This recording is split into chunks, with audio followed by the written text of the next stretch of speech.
കഴിഞ്ഞ തെരഞ്ഞെടുപ്പുകളിൽ UDF-ൽ ആരാണ് ചതിച്ചതെന്ന് കോൺഗ്രസ് നേതാവ് PK ജയലക്ഷ്മി വ്യക്തമാക്കണമെന്ന് മാനന്തവാടിയിൽ NDA സ്ഥാനാർത്ഥി പി ശ്യാംരാജ്.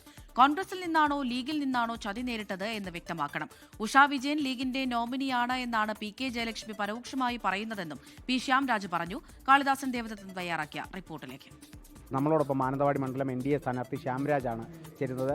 ശ്യാമട്ട, കഴിഞ്ഞ ദിവസം മണ്ഡലത്തിലെ UDF കൺവെൻഷനിടെ മുൻ മന്ത്രി PK ജയലക്ഷ്മി പറഞ്ഞൊരു പരാമർശമുണ്ട്. പിന്നെ മാനന്തവാടിയിലെ കോൺഗ്രസിലെ ഗ്രൂപ്പ് തർക്കം എന്നുള്ളത് പരസ്യമായ ഒരു രഹസ്യമായിരുന്നു, പക്ഷേ അതിനെ ശക്തിപ്പെടുത്തുന്നതായിരുന്നു അവരുടെ ഒരു പ്രസ്താവന എന്നുള്ളത്. ഇത് വലിയ രീതിയിൽ ഈ UDF ശ്രദ്ധ കേന്ദ്രീകരിക്കുന്ന ഈ ഒരു മണ്ഡലത്തിൽ അവരെ എത്രത്തോളം ബാധിക്കും എന്നുള്ളത് കൊണ്ട് മാത്രമല്ല പറഞ്ഞിരിക്കുന്നത് ഒരു മുൻ മന്ത്രിയാണ്.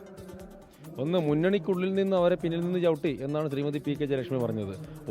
മാനന്തവാടിയിൽ ഇതിനു മുമ്പ് തന്നെ അത്തരത്തിലുള്ള ആരോപണം നിലനിന്നിരുന്നു. കഴിഞ്ഞ നിയമസഭാ തെരഞ്ഞെടുപ്പിൽ PK ജയലക്ഷ്മി തോറ്റതിന് ശേഷം മാനന്തവാടിയിൽ വ്യാപകമായിട്ടുണ്ടായിരുന്ന ഒരു ചർച്ച എന്ന് പറയുന്നത് അവരെ മുസ്ലിം ലീഗ് അടക്കമുള്ളവർ പിന്നിൽ നിന്ന് കുത്തി തോൽപ്പിച്ചു എന്നുള്ളതായിരുന്നു.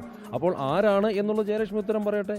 ഇപ്പോൾ ഉഷാ വിജയൻ തന്നെ സ്ഥാനാർത്ഥി പ്രഖ്യാപനത്തിന് ശേഷം നേരെ പോയത് പള്ളി മാമുമാരെ കാണാൻ വേണ്ടിയിട്ടാണ്. മുസ്ലിം ലീഗുമായിട്ട് ചേർന്നിട്ട് ഇവിടെ അനൗപചാരികമായിട്ട് പറയുന്നത് തന്നെ ഉഷാ വിജയൻ മുസ്ലിം ലീഗിന്റെ പ്രതിനിധി എന്നാണ്, അവരുടെ നോമിനി എന്നുള്ളതാണ്. അപ്പോൾ ആരാണ് PK ജയലക്ഷ്മിയെ പിന്നിൽ നിന്ന് കുത്തിയത്? ആരാണ്? മുസ്ലിം ലീഗാണോ? പാർട്ടിയിലെ അവരുടെ ഗ്രൂപ്പ് തർക്കമാണോ എന്നുള്ള ജയലക്ഷ്മി തുറന്നു പറയട്ടെ. ഈ ഒരു സമയത്ത് അവരുടെ പോസ്റ്ററുകൾ പോലും പുഴയിലൊഴുക്കിയെന്നാണ് പറഞ്ഞത്. ഒരു മന്ത്രിയായിരുന്ന വ്യക്തിയുടെ പോസ്റ്ററുകൾ പോലും പുഴയിലൊഴുക്കിയെന്നാണ് പറയുന്നത്.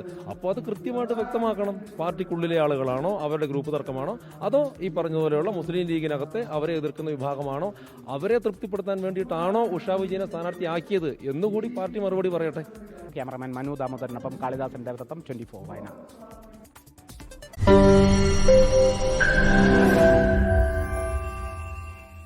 ലോകത്തെവിടെയായാലും ഏത് സമയത്തും 24 വാർത്തകളും ഓഗ്മെന്റഡ് റിയാലിറ്റി പാക്കേജുകളും എക്സ്പ്ലെയിനറുകളും വിശദമായി കാണാൻ ഞങ്ങളുടെ YouTube ചാനൽ നിങ്ങൾക്ക് സബ്സ്ക്രൈബ് ചെയ്യാം.